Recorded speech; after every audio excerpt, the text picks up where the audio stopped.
నమస్కారం, నా పేరు దివ్య. వార్తల్లో ముందుగా ముఖ్యాంశాలు.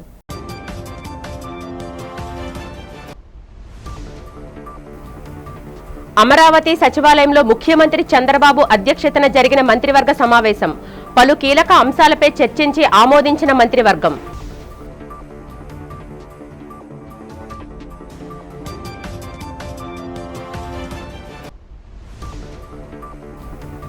ఆంధ్రప్రదేశ్ మార్కాపురం జిల్లా రాయవరంలో ఘోర రోడ్డు ప్రమాదం. లారీని ఢీకొని దగ్ధమైన బస్సు, పలువురు మృతి.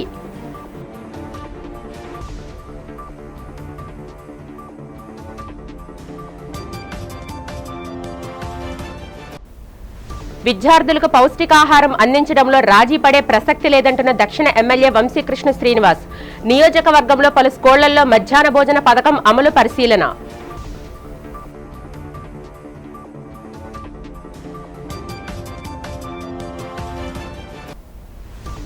కేడియా క్రియేషన్స్ పతాకంపై సువశ్రీ బాగ్చి దర్శకత్వంలో రూపొందిన అపరాజిత లఘు చిత్రం. చిత్రాన్ని ఆవిష్కరించి సువశ్రీ బాగ్చిని అభినందించిన మహిళా commissioner chairperson doctor Sailaja Rayapati. ముఖ్యమంత్రి నారా చంద్రబాబు నాయుడు అధ్యక్షతన అమరావతి సచివాలయంలో ఏపీ కేబినెట్ భేటీ జరిగింది. ఈ సమావేశంలో రాజధాని అమరావతికి చట్టబద్ధత కల్పించేలా ఏపీ పునర్విభజన చట్టం 2014లోని సెక్షన్ 5 సవరణకు మంత్రివర్గం తీర్మానం చేసింది. దీనివల్ల కొత్త రాజధాని స్థానంలో అమరావతి పేరును అధికారికంగా చేరనుంది. న్యాయ వ్యవస్థ బలోపేతానికి రాష్ట్ర వ్యాప్తంగా 96 జూనియర్, సీనియర్ సివిల్ జడ్జి కోర్సుల ఏర్పాటుకు కేబినెట్ గ్రీన్ సిగ్నల్ ఇచ్చింది. మరోవైపు వడ్డెర సంఘాలకు ఖనిజ లీజులు కేటాయింపులో ప్రాధాన్యతనిస్తూనే ప్రీమియం మరియు సినరైజ్ ఫీజుల్లో 50% రాయితీని ప్రకటించింది. ప్రజలకు ఊరటనిస్తూ 2025-26 ఆర్థిక సంవత్సరానికి ఆస్తి పన్ను బకాయిలపై వడ్డీని మాఫీ చేయాలని నిర్ణయించింది. అలాగే నీరుకొండలోని ఎస్ఆర్ఎం వర్సిటీలో 60 మీటర్ల ఎత్తు వరకు భవనాల నిర్మాణానికి, జల వనరుల ప్రాజెక్టుల ఆధునీకరణకు మరియు వివిధ సంస్థలకు భూ కేటాయింపులకు మంత్రివర్గం ఆమోదముద్ర వేసింది.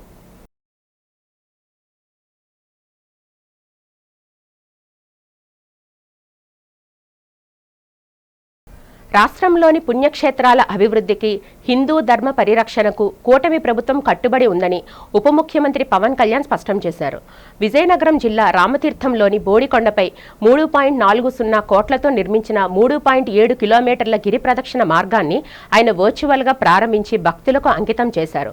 గతంలో ఇక్కడ రాళ్లు, ముళ్ల పొదల వల్ల భక్తులు పడ్డ ఇబ్బందులను తొలగించడమే లక్ష్యంగా ఈ మార్గాన్ని నిర్మించినట్లు ఆయన తెలిపారు. గత ప్రభుత్వ హయాంలో 2020లో జరిగిన 400 ఏళ్ల నాటి శ్రీరాముడి విగ్రహ ధ్వంసం ఘటనను గుర్తు చేస్తూ ఆ సమయంలో ఆలయాల రక్షణలో గత ప్రభుత్వం విఫలమైందని పవన్ విమర్శించారు. కూటమి ప్రభుత్వం అధికారంలోకి వచ్చిన 20 నెలల్లోనే 40 కోట్లు వెచ్చించి 22 ప్రధాన ఆలయాలకు రహదారి సౌకర్యాలు కల్పించిందని వెల్లడించారు. తాను కూడా ఒక భక్తుడిగా స్వామివారి సేవలో భాగస్వామి కావడం అదృష్టంగా భావిస్తున్నానని పవన్ కళ్యాణ్ పేర్కొన్నారు. ఈ కార్యక్రమంలో మంత్రులు ఆనం రామనారాయణ రెడ్డి, వంగలపూడి అనిత, ఎంపీ కొండపల్లి శ్రీనివాస్, ప్రజా ప్రతినిధులు పాల్గొన్నారు.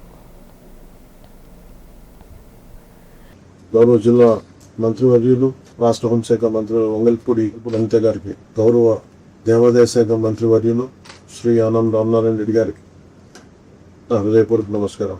మంత్రివర్యులు కొండపల్లి శ్రీనివాస్ గారికి, పార్లమెంట్ సభ్యులు కలిసెట్టి అప్పలనాయుడు గారికి, గౌరవ శాసనసభ్యులు రజుమర్ల శ్రీమతి లోకం మాధవి గారికి, బీజేపీ విజయనగరం జిల్లా అధ్యక్షులు పాక్కలపాటి రాజేష్ వర్మ గారికి, ఎమ్మెల్యే విజయనగరం శ్రీమతి కోసుపాటి విజయలక్ష్మి గజపతి రాజు గారికి నా హృదయపూర్వక నమస్కారం.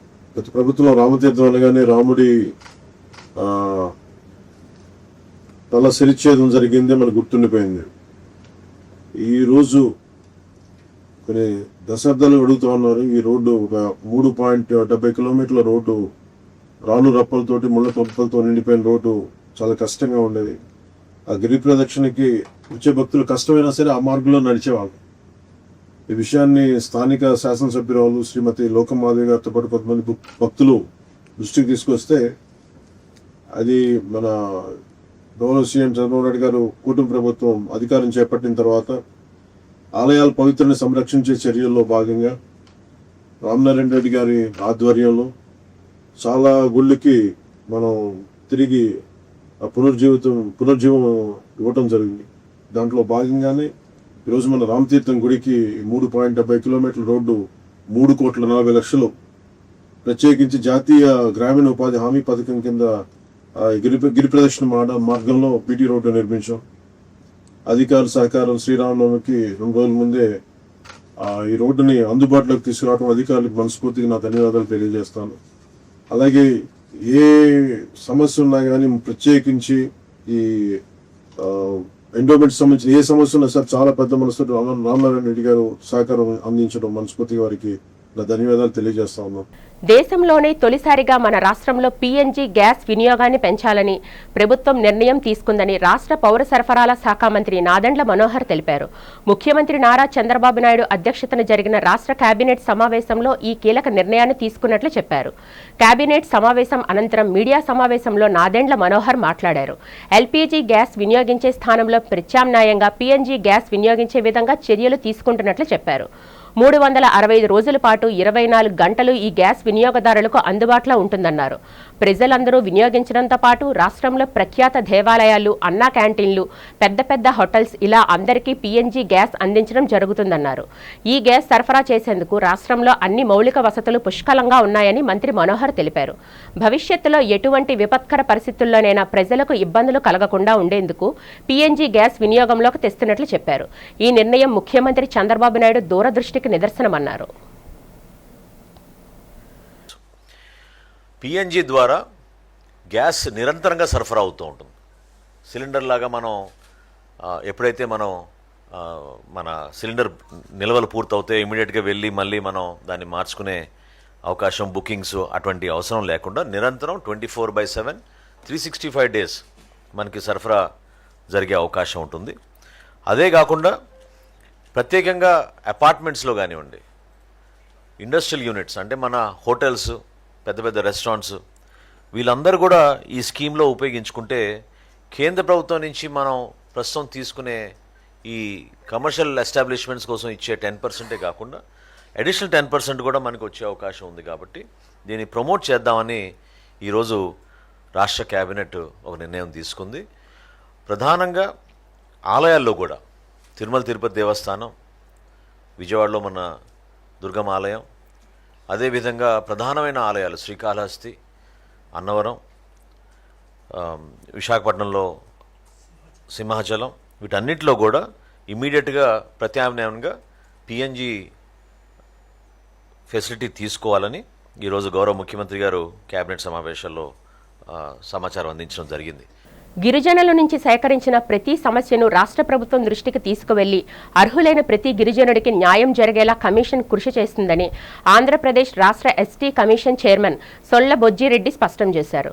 గిరిజన ప్రాంతాల అభివృద్ధికి, వారి హక్కుల పరిరక్షణకు తమ కమిషన్ ఎల్లప్పుడూ కట్టుబడి ఉంటుందన్నారు. సమస్యల పరిష్కారంలో ఎటువంటి జాప్యం జరగకుండా చూస్తామని హామీ ఇచ్చారు. పార్వతీపురం మన్యం జిల్లా పర్యటనలో భాగంగా గురువారం ఐటీడీఏ గిరిమిత్ర హాల్లో గిరిజన సంఘాల ప్రతినిధులు ప్రజల నుంచి వినతులను స్వీకరించారు. అనంతరం ఏర్పాటు చేసిన విలేకరుల సమావేశంలో ఆయన మాట్లాడారు. ఈరోజు మన్యం జిల్లా పర్యటనకు వచ్చాం. పర్యటనలో భాగంగా అనేక సమస్యలు వచ్చినాయి. ఆ సమస్యలు ఏంటంటే ముఖ్యంగా మంచినీళ్ళు, రోడ్లు లేవని సమస్యలు వచ్చినాయి. తర్వాత ఏంటంటే ల్యాండ్ గిరిజన రిజర్వ్లో ఉన్నట్టు కొంత రిపోర్ట్లు వచ్చినాయి. అలాగే జీవ నిమ్మతి మీద కూడా మనం పబ్లిక్ సంఘాల నుంచి అడగడం జరిగింది. సిఆర్టీగా కనీసం మమ్మల్ని సిఆర్టీ కానీ నియమించే అవకాశం చేయమని కూడా అడగడం జరిగింది. ఖచ్చితంగా నా దృష్టికి వచ్చిన సమస్యలన్నీ నేను తీసుకెళ్ళి ప్రభుత్వం దృష్టికి తీసుకెళ్తాను. ఖచ్చితంగా అన్ని విషయాలు ప్రజలకు, ఆదివాసీలకు లేదా గిరిజనులకు జరిగే విధంగా చర్య తీసుకుంటానని మనవి చేస్తున్నాను. అంతే, ఇంకేముందండి. అపరాజిత లఘు చిత్ర ఆవిష్కరణ కార్యక్రమం నగరంలో జగదాంబ థియేటర్లో బుధవారం రాత్రి ఘనంగా జరిగింది. ఈ కార్యక్రమానికి ముఖ్య అతిథిగా రాష్ట్ర మహిళా commission chairperson doctor Sailaja Rayapati పాల్గొని చిత్రాన్ని ఆవిష్కరించారు. ఈ సందర్భంగా ఆమె మాట్లాడుతూ మహిళలు జీవితంలో ఎదురయ్యే అవరోధాలను అధిగమించి పాజిటివ్గా ముందుకు సాగాలన్నారు. మహిళా సాధికారతే లక్ష్యంగా పనిచేయాలని పిలుపునిచ్చారు. సంకల్ప బలంగా ఉంటే ఎలాంటి కష్టాన్నైనా జయించవచ్చని అపరాజిత చిత్రంలో దర్శకురాలు సువశ్రీ బాగ్చి ఇతివృత్తాంతాన్ని అద్భుతంగా ఆవిష్కరించారని ఆమె కొనియాడారు. నగర police commissioner doctor Shankhabhadra Bagchi సతీమణి సువశ్రీ బాగ్చి బెనర్జీ రచన దర్శకత్వంలో కేడియా క్రియేషన్స్ పతాకంపై అరుణా కేడియా తోష్ కేడియా ఈ చిత్రాన్ని నిర్మించారు. ఈ కార్యక్రమంలో గౌరవ అతిథిగా కలెక్టర్ ఎంఎన్ హరేంద్ర ప్రసాద్ పాల్గొని మాట్లాడుతూ ప్రభుత్వం ఆశిస్తున్న మహిళా ప్రగతిని ఈ చిత్రం ప్రతిబింబిస్తుందని పేర్కొన్నారు. Police commissioner doctor Shankhabhadra Bagchi మాట్లాడుతూ విసుగు లేకుండా ఆసక్తికరమైన కథనంతో ఈ లఘు చిత్రాన్ని రూపొందించారని దర్శకురాల్ని అభినందించారు. ఈ కార్యక్రమంలో VMRDA commissioner N Tej Bharat, GVMC commissioner Ketan Garg, joint collector Vidyadhari, డీసీపీలు V Manikantha Chandolu, D Mary Prashanthi, K Latha Madiri, port deputy chairperson Roshni అపరాజితాలు పాల్గొని చిత్ర యూనిట్ ని ప్రశంసించారు. అలాగే central tax commissioner Anand Kumar, Novotel Prabhukishore, Paida కృష్ణతో పాటు చిత్ర యూనిట్ సభ్యులు hero Ajay, heroine Avyukta, DN Rao, Madhavi, co director Karri Balaji, assistant director Sudheer తదితరులు పాల్గొన్నారు. ఈరోజు అపరాజిత అనే సినిమా ఒక స్పెషల్ స్క్రీనింగ్ మన విశాఖపట్నంలో జగదాంబ థియేటర్లో చేయడం జరిగింది. ఈ సినిమాని సువశ్రీ బాగ్చి గారు డైరెక్ట్ చేశారు. చాలా చక్కగా ఈ సినిమా తీశారు. ఒక మంచి మెసేజ్తో మోటివేటింగ్గా మహిళలు సాధికారత గురించి మనం మాట్లాడుకుంటున్నాం, కానీ దాన్ని సమాజంలో ఎటువంటి ఇబ్బందులు వాళ్ళు ఎదుర్కొంటారు, దాన్ని ఓవర్కమ్ చేస్తూ ఎలా వాళ్ళు గెలవచ్చు అనే ఒక మంచి మెసేజ్తో ఈ సినిమా తీయడం జరిగింది. ఫిల్మ్ చూసి నా కంటికి నీళ్ళు వచ్చాయి. ఆ ఫిల్మ్ ఎప్పుడు అయిపోతుందో తెలియకుండా చూస్తూనే ఉన్నా. అది ఫిల్మ్ కంటిన్యూ అవ్వాలి అని అనుకుంటే ఆకస్మికంగా ఫిల్మ్ ఎండ్ అయిపోయింది. It's the first time I have made effectively some Telugu movie. I'm a Bengali coming from Kolkata. So Telugu is not my language. Aina kuda I feel Telugu chala sweet language. Or మంచిగా సైంటిఫిక్గా అర్థం చేసుకుంటే ఈ తెలుగు లాంగ్వేజ్కి అన్ని భాష అన్ని words అర్థమవుతుంది. So I tried my level best to make a film. Family support చేయనప్పుడు, సొసైటీ సపోర్ట్ చేయనప్పుడు, లేకపోతే తను నమ్ముకున్న వ్యక్తి సపోర్ట్ చేయనప్పుడు తను ఎలా దాని నుంచి బయటపడి తనకంటూ ఒక గమ్యం క్రియేట్ చేసుకుంది. చనిపోవాలనుకున్న స్టేజ్ నుంచి ఎలా నలుగురికి తను ఒక గమ్యంలాగా అయింది, తనకంటే ఇంకా తక్కువ స్థానంలో ఉన్న వాళ్ళని ఎలా చేరదీసుకుందనేది ఈరోజు కథ. పెందుర్తి నియోజకవర్గం వేపగుంట పరిధిలో 144 ఎకరాల భూ సమస్యపై శాశ్వత పరిష్కారం కనుగొంటామని ఎమ్మెల్యే పంచకర్ల రమేష్ బాబు భరోసా ఇచ్చారు. గురువారం వేపగుంట జీవీఎంసీ కళ్యాణ మండపంలో మాజీ కార్పొరేటర్ బల్లా శ్రీనివాసరావు ఆధ్వర్యంలో రైతులతో పాటు ఏర్పాటు చేసిన సమీక్షా సమావేశంలో ఆయన పాల్గొన్నారు. ఈ సందర్భంగా ఎమ్మెల్యే మాట్లాడుతూ సుమారు 6 దశాబ్దాల క్రితం ఉడా ప్రస్తుతం విఎంఆర్డీఏ స్వాధీనం చేసుకున్న ఈ భూములపై ఇప్పటికీ రైతులకు పూర్తి హక్కులు ఉన్నాయని స్పష్టం చేశారు. 1986 నుంచి కోర్టు వివాదాలు, దేవస్థాన అధికారులు అభ్యంతరాల వల్ల నలుగుతున్న ఈ సమస్యను విఎంఆర్డీఏ కమిషనర్ తేజ్ భారత్తో చర్చించి కొలిక్కి తెస్తామన్నారు. రైతుల అభిప్రాయాలను సేకరించి ప్రభుత్వానికి నివేదిక సమర్పిస్తామని, రైతుల పక్షాన తాను ఉండి న్యాయం చేస్తానని హామీ ఇచ్చారు. నమస్కారం. ఏదైతే వేపగుంట పరిసరాల్లో ఉన్న 144 ఎకరాల భూ వివాదం ఉందో, రైతులు 43 సంవత్సరాలు 44 సంవత్సరాల నుంచి దాని మీద ఆధారపడి వ్యవసాయం చేసుకోవటం కానీ, ఇల్లు కట్టుకోవటం కానీ అన్నీ చేసి భూమి మీద ఉన్నారు. వాళ్ళ హక్కుదారులు అన్న డాక్యుమెంట్ కూడా వాళ్ళ చేతుల్లో ఉంది. మరి దాన్ని ఉడాకి గతంలో ఇవ్వటం, ఉడాగా వచ్చి హ్యాండ్ ఓవర్ చేసుకోవాలనుకున్న నేపథ్యంలో మేము అడ్డుకోవటం కూడా జరిగింది. సబ్సిక్వెంట్లీ దేవస్థానం కూడా ఇది మాది అని క్లెయిమ్ చేయటం, ఇవన్నీ అడ్డుకుంటూ మా రైతులు కోర్టుకు వెళ్ళటం, కోర్టులో దీని మీద స్టే కూడా ఉంది. 100% హక్కుదారులు రైతులే, అది మా ప్రగాఢమైన విశ్వాసం, నమ్మకం. మరి ఉడా గవర్నమెంట్ ఉడాకి ఇచ్చింది కాబట్టి ఉడా మాదంటం, దేవస్థానం మాదంటంతో ఈ సమస్య జటిలం అవుతూ ఉంది. ఇప్పుడు వచ్చిన కమిషనర్ గారు తేజ్ భారత్ గారు ఎలా అయినా సరే ఈ సమస్య పరిష్కరిద్దాం ఎమ్మెల్యే గారు, మీరు రైతులతో మాట్లాడి మాతో కూర్చోండి అంటే మా రైతులందరితో మీటింగ్ పెట్టుకోవడం జరిగింది. మా రైతులు ప్రభుత్వం ఉడానే తీసుకుంటే వారికి ఏం కావాలో చాలా వివరంగా చెప్పడం జరిగింది. ఆంధ్రప్రదేశ్లో ఘోర రోడ్డు ప్రమాదం చోటు చేసుకుంది. మార్కాపురం జిల్లా రాయవరం సమీపంలో క్వారీల వద్ద ఒక ప్రైవేట్ ట్రావెల్స్ బస్సు టిప్పర్ లారీని బలంగా ఢీకొట్టింది. ఈ ప్రమాద ధాటికి బస్సులో ఒక్కసారిగా మంటలు చెలరేగి క్షణాల్లో బస్సు, లారీ పూర్తిగా దగ్ధమయ్యాయి. ఈ విషాద ఘటనలో 10 మంది ప్రయాణికులు సజీవ దహనం కాగా పలువురు తీవ్రంగా గాయపడ్డారు. ప్రమాద సమయంలో బస్సులో మొత్తం 40 మంది ప్రయాణికులు ఉన్నట్లు అధికారులు అంచనా వేస్తున్నారు. ఈ బస్సు హైదరాబాద్ నుంచి పామూరు వెళ్తుండగా ఈ ప్రమాదం సంభవించిందని ప్రత్యక్ష సాక్షులు తెలిపారు. ఈ ఘోర ప్రమాదంపై ముఖ్యమంత్రి నారా చంద్రబాబు నాయుడు తీవ్ర దిగ్భ్రాంతి వ్యక్తం చేశారు. మృతుల కుటుంబాలకు తన ప్రగాఢ సానుభూతిని తెలియజేస్తూ గాయపడిన వారికి మెరుగైన వైద్యం అందించాలని అధికారులను ఆదేశించారు. వైఎస్ఆర్ కాంగ్రెస్ పార్టీ అధినేత వైఎస్ జగన్మోహన్ రెడ్డి సైతం ఈ ఘటనపై దిగ్భ్రాంతి వ్యక్తం చేస్తూ బాధిత కుటుంబాలను ప్రభుత్వం అన్ని విధాలా ఆదుకోవాలని కోరారు.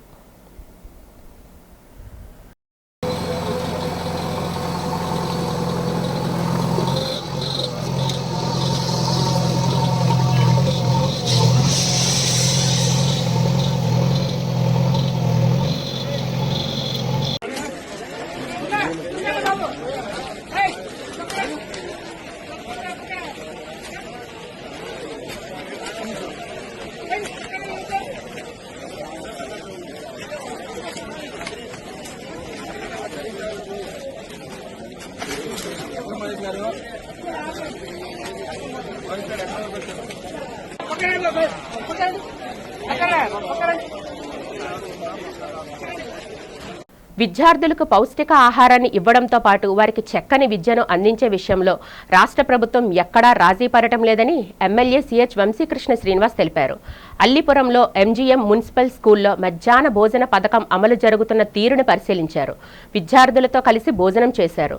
ఈ సందర్భంగా ఎమ్మెల్యే వంశీకృష్ణ మాట్లాడుతూ విద్యార్థులకు శ్రేష్టమైన పౌష్టిక ఆహారాన్ని అందించేందుకు ప్రభుత్వం కోట్లాది రూపాయలు వెచ్చిస్తుందని చెప్పారు. విద్యా విధానంలో ఎన్నో సంస్కరణలను తీసుకొచ్చి చక్కని విద్యను అందిస్తున్న ఘనత తమ ప్రభుత్వానిదేనని చెప్పారు. విద్యార్థులకు ఉదయం వేళ ప్రతిరోజు పండ్లను పంపిణీ చేయడం పట్ల హర్షం వ్యక్తం చేశారు. విద్యార్థులు చక్కగా చదువుకొని ఉన్నత స్థానాలకు చేరుకోవాలని ఆకాంక్షించారు. ఈ కార్యక్రమంలో పాఠశాల ఉపాధ్యాయులు, స్థానిక కూటమి నాయకులు పాల్గొన్నారు.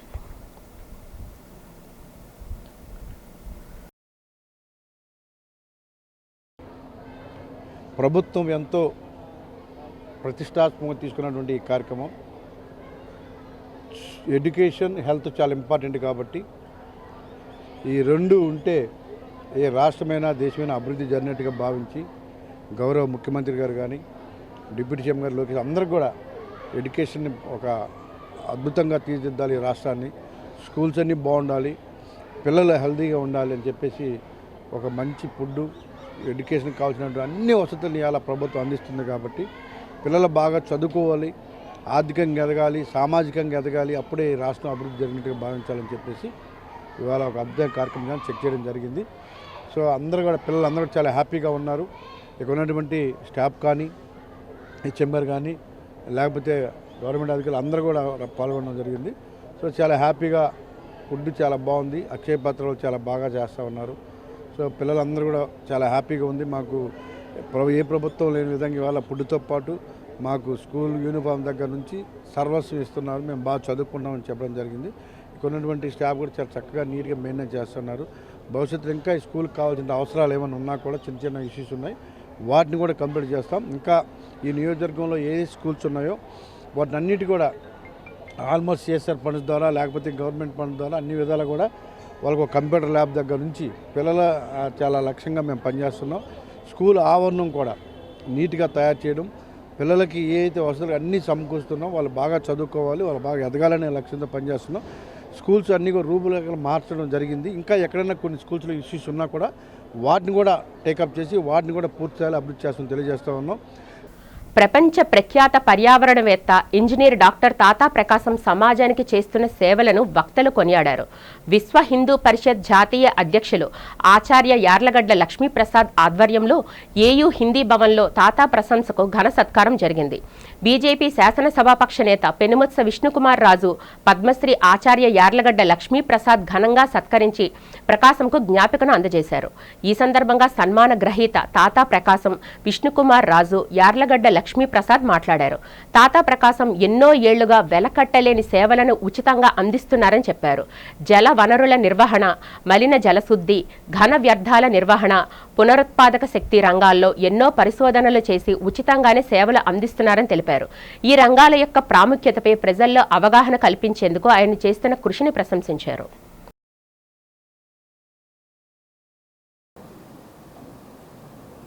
ముందుగా నన్ను అర్హత లేనప్పటికీ కూడా ఈ కార్యక్రమానికి ఆహ్వానించిన గౌరవనీయులు ఆచార్యులు యార్లగడ్డ లక్ష్మీప్రసాద్ గారికి ముందుగా ధన్యవాదాలు తెలియజేసుకుంటూ ఇంత మహోన్నతమైన భాగ్యాన్ని నాకు కల్పించి అట్లాగే తాత ప్రకాశం గారికి గౌరవనీయులు సైంటిస్ట్ అవనివ్వండి లేకపోతే విద్యావేత్త అవనివ్వండి ఆయన 1966లోనే అమెరికాలో నుంచి ఒక డిగ్రీ సాధించిన మహోన్నతమైన వ్యక్తి.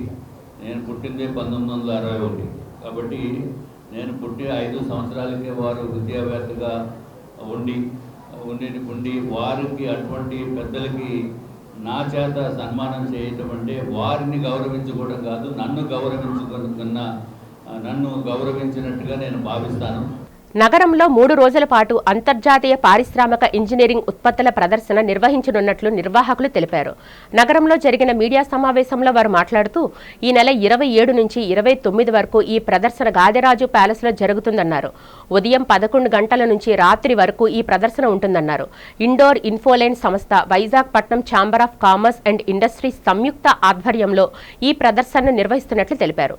పారిశ్రామికంగా ఎంతో అభివృద్ధి చెందుతున్న ఉత్తరాంధ్రలో ఈ ప్రదర్శన అభివృద్ధికి మరింత దోహదపడుతుందన్నారు. 70కి పైగా పేరుగాంచిన ఇంజనీరింగ్ ఉత్పత్తులు చేసే కంపెనీలు తమ వస్తువులను ప్రదర్శిస్తాయని చెప్పారు. ఈ ప్రదర్శనలు లభించే ఉత్పత్తులు పారిశ్రామికవేత్తలకు ఎంతగానో ఉపయోగపడతాయని తెలిపారు. మీడియా సమావేశంలో ఇండోర్ ఇన్ఫోలైన్ సంస్థ, Vizagapatnam chamber of commerce and industry ప్రతినిధులు పాల్గొన్నారు. From 27th, 28th and 29th of March, starting from tomorrow. Myself, R.K. Agarwal, Managing Director of Indore Infoline Private Limited. We are the co-host for this exhibition. Along with me, Mr. Sudarshan Swami, he is the President of Visakhapatnam Chamber of Commerce and Industries, and Mr. Neeraj, he is the Director in PhD Chamber of Commerce and Industries. We are going to brief you about the importance of this exhibition, how it is going to help in the development of industrialization in Andhra Pradesh, Visakhapatnam. Today we have a good representation in the chamber, not only from the shipping, but also it has grown into IT, services sector, manufacturing sectors of various industries, and all representing mainly the MSME. It's a very proud moment for us today for VCCI to associate both with Infoline as well as, more importantly also, is the PHDCCI, that is the National Chamber based out of Delhi. Our head office is in New Delhi and our regional office is in all the states pan-India with a membership of over 50,000 across various sectors.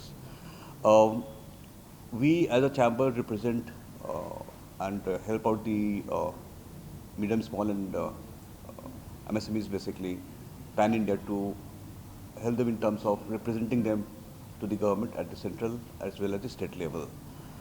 We've been doing it through various engagements, be it for poly advocacy or be it through Simhachalam Shri Varahalakshmi Nrusimha Swamy వారి దేవస్థానం పూర్వపు అనువంశిక ధర్మకర్త మరియు విద్యా ప్రదాత శ్రీ ఆనంద గజపతి రాజు గారి 11వ వర్ధంతి వేడుకలు గురువారం నాడు సింహాచలంలో ఘనంగా జరిగాయి. ఈ సందర్భంగా దేవస్థాన ఈవో జల్లేపల్లి వెంకట్రావు ఆయన చిత్రపటానికి పూలమాలలు వేసి ఘన నివాళులర్పించారు. ఈ సందర్భంగా ఈవో మాట్లాడుతూ రాజవంశంలో జన్మించిన సామాన్యులకు సంక్షేమ కోసం సామ్యవాద భావాలతో కృషి చేసిన గొప్ప వ్యక్తి ఆనంద గజపతి రాజు అని కొనియాడారు.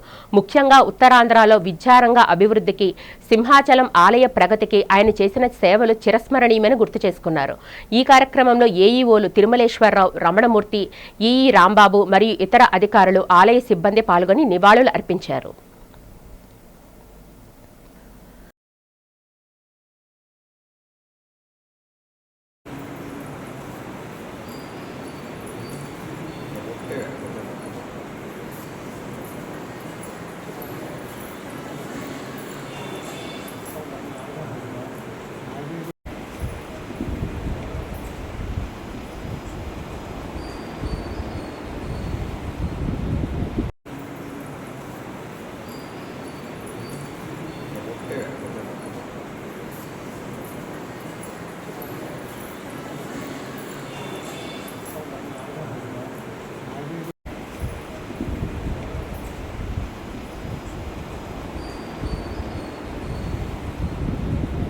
నగర పోలీస్ కమిషనరేట్ పరిధిలో గత నెలలో నమోదైన 62 ఆస్తి నేరాల కేసులను ఛేదించామని నగర police commissioner doctor Shankhabhadra Bakshi తెలిపారు. ఈ కేసుల్లో నిందితుల నుంచి స్వాధీనం చేసుకున్న చోరీ సొత్తును బాధితులకు అందజేశారు. పోలీస్ కమిషనరేట్లో జరిగిన రికవరీ మేళాలో పోలీస్ కమిషనర్ శంఖభద్ర బక్షి కేసుల వివరాలను తెలిపారు. 54 మంది నిందితులను అరెస్టు చేశామన్నారు. 1.79 కేజీల బంగారం, 6.14 కేజీల వెండి, 7,57,500 నగదు, 9 మోటార్ సైకిళ్లు, 3 ఆటోలు, 1 మహేంద్ర వ్యాను, వందల సంఖ్యలో మొబైల్ ఫోన్లు స్వాధీనం చేసుకున్నామని తెలిపారు. 45.15 లక్షల రూపాయలు విలువ చేసే మొబైల్ ఫోన్లు నిందితుల నుంచి స్వాధీనం చేసుకున్నామన్నారు. నిందితుల నుంచి స్వాధీనం చేసుకున్న చోరీ సొత్తును బాధితులకు అందజేయడం ఆనందంగా ఉందన్నారు. నేరాల నియంత్రణకు 239 సీసీ కెమెరాలు ఏర్పాటు చేశామని పోలీస్ కమిషనర్ తెలిపారు. నేరాలు ఎక్కువగా జరిగే ప్రాంతాల్లో డ్రోన్ల ద్వారా నిఘాలు మరింత నిఘా పెంచడంతో పాటు గస్తీని ముమ్మరం చేశామని శంఖభద్ర బక్షి తెలియజేశారు. ఈ పోయిన నెలలో జరిగిన 62 కేసులు ఛేదించి 54 మంది నేరస్తులను పట్టుకొని దాదాపు 1 కేజీ 790 గ్రామ్ బంగారము, 6 కేజీలు 140 గ్రామ్ వెండి, క్యాష్ 7,27,500 రూపాయలు, 9 మోటార్ సైకిల్స్, 3 ఆటోలు, 1 మహేంద్ర వ్యాన్, మొబైల్ ఫోన్ 303. మొత్తం ప్రాపర్టీ విలువ 1,12,01,598 రూపాయలు. మన స్టేషన్ వైజ్ చూస్తే గాజువాక స్టేషన్లో మ్యాక్సిమం రికవరీ జరిగింది. 13 కేసులు ఛేదించి 2 అరెస్ట్ చేసి. వీధి విక్రయ చిరు వ్యాపారులు తమ ఆందోళనను కొనసాగిస్తున్నారు. జీవీఎంసీ ప్రధాన కార్యాలయం ఎదురుగా ఉన్న గాంధీ విగ్రహం వద్ద రెండో రోజు కూడా చిరు వ్యాపారులు తమ నిరసన వ్యక్తం చేశారు. ఈ సందర్భంగా విశాఖ ఫుడ్ కోర్ట్ వ్యాపారుల అసోసియేషన్ నాయకుడు దశమంతరావు నిరసన దీక్ష శిబిరాన్ని ఉద్దేశించి మాట్లాడారు. వీధి విక్రయ వ్యాపారాలను తొలగించి వారికి 6 నెలల్లో తగిన న్యాయం చేస్తామని ఇచ్చిన హామీ ఏమైందని ప్రశ్నించారు. పాత జైలు రోడ్ల గల ఫుడ్ కోర్టును తొలగించే సమయంలో 6 నెలల్లోగా బాధితులకు న్యాయం చేస్తామని హామీ ఇచ్చారని గుర్తు చేశారు. అధికారులు ఇచ్చిన హామీని అమలు చేసి వ్యాపారులకు వ్యాపారం చేసుకునేందుకు ప్రత్యేక స్థలాన్ని కేటాయించాలని డిమాండ్ చేశారు. ముఖ్యంగా ఏంటంటే స్ట్రీట్ వెండ్ యాక్ట్ 2014 జీవో నెంబర్ 137/151 ప్రకారం అందరికీ ఐడి కార్డులు ఉన్నాయండి. ఏదైతే స్ట్రీట్ వెండింగ్ కమిటీ ఉందో కమిటీ ఆమోదం మేరకు మాకు అందరికీ ఐడి కార్డులు మంజూరు చేసి ఉన్నారండి. కానీ ఈ చట్ట పరిధిలో ఒకసారి బళ్ళు తీయాలంటే 30 డేస్ నోటీస్ ఇచ్చి బళ్ళు ఖాళీ చేయించాలండి. కానీ ఎటువంటి అకామిడేషన్ కూడా లేకుండా ఖాళీ చేయించారండి. ఈ చట్ట ప్రకారం అయితే 30 డేస్ నోటీస్ ఇచ్చి అక్కడ అకామిడేషన్ ఇచ్చి ఖాళీ చేయించాలి. కానీ 19/9/2020 తేదీన సడన్గా తెల్లవారి ఫుల్ బుల్డోజర్లతోని అలాగే పోలీస్ తోటి జీవీఎంసీ టౌన్ ప్లానింగ్ అందరూ వచ్చి సడన్గా మా మీద పడడంతో ఏం చేయాలో అర్థం కాలేదు. ఆ రోజు ధర్నా గట్టిగా చేయడంతో సాయంత్రం రాత్రి 9 వరకు మేము గట్టిగా పట్టుపట్టడంతో జోనల్ కమిషనర్ గారి ఆధ్వర్యంలో మాకు 10 రోజుల్లో తిరిగి ప్రారంభిస్తామని చెప్పారండి. చెప్పిన తర్వాత మేము ఆ మాట నమ్మి మేము బలు తీయడం జరిగింది. ఆ తర్వాత ఒక 2 నెలలు చూసామండి. 2 నెలలు చూసిన తర్వాత మాకు ఎటువంటి నమ్మకం కలగకూడదని గౌరవ హైకోర్టును ఆశ్రయించామండి. గౌరవ హైకోర్టును ఆశ్రయించిన తర్వాత మరో 2 నెలలు మాకు సెప్టెంబర్లో తీశారు. మేము నవంబర్ వరకు వెయిట్ చేసి నవంబర్లో కోర్టుకు వెళ్ళడం జరిగింది. అప్పుడు యాక్షన్ తీసుకుని చేసుకుని డిసెంబర్ 23వ తారీఖుని మీకు స్మార్ట్ స్ట్రీట్ వెండింగ్ మార్కెట్లో మీకు ఇస్తామని చెప్పి మాకు లబ్ధిదారులు ఎంపిక చేశారండి. ఎంపిక చేసిన తర్వాత మా 6 కోట్ల రూపాయల కౌన్సిల్లో కూడా ఆమోదం పొందించారండి. అలాగే టీవీఎంసీ నుంచి రావాల్సిన 2 కోట్ల రూపాయలు కూడా ఏర్పాటు చేశారు. ఇప్పుడు ఏమొచ్చి ఆల్రెడీ కాంట్రాక్ట్ కూడా ఇచ్చామని చెప్తున్నారు స్మార్ట్ స్ట్రీట్ మార్కెట్కి. ఇప్పటికి 6 నెలలు అయిందండి. గట్టిగా అడిగితే రాష్ట్ర ప్రభుత్వం నుంచి 2 కోట్ల రూపాయలు రావాలి, అవి వస్తే మేము ముందుకు వెళ్తామని చెప్పి అంటున్నారండి. వార్తలు ముగించే ముందు ముఖ్యాంశాలు మరొకసారి చూద్దాం.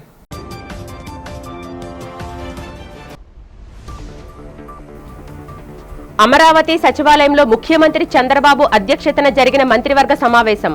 పలు కీలక అంశాలపై చర్చించి ఆమోదించిన మంత్రివర్గం.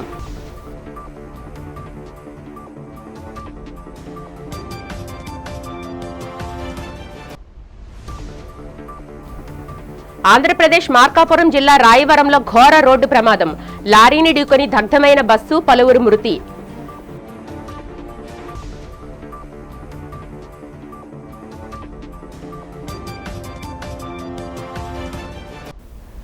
విద్యార్థులకు పౌష్టికాహారం అందించడంలో రాజీ పడే ప్రసక్తి లేదంటున్న దక్షిణ ఎమ్మెల్యే వంశీకృష్ణ శ్రీనివాస్.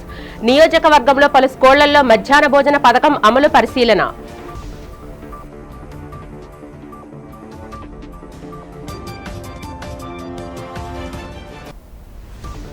కేడియా క్రియేషన్స్ పతాకంపై సువశ్రీ భాగ్చి దర్శకత్వంలో రూపొందిన అపరాజిత లఘు చిత్రం.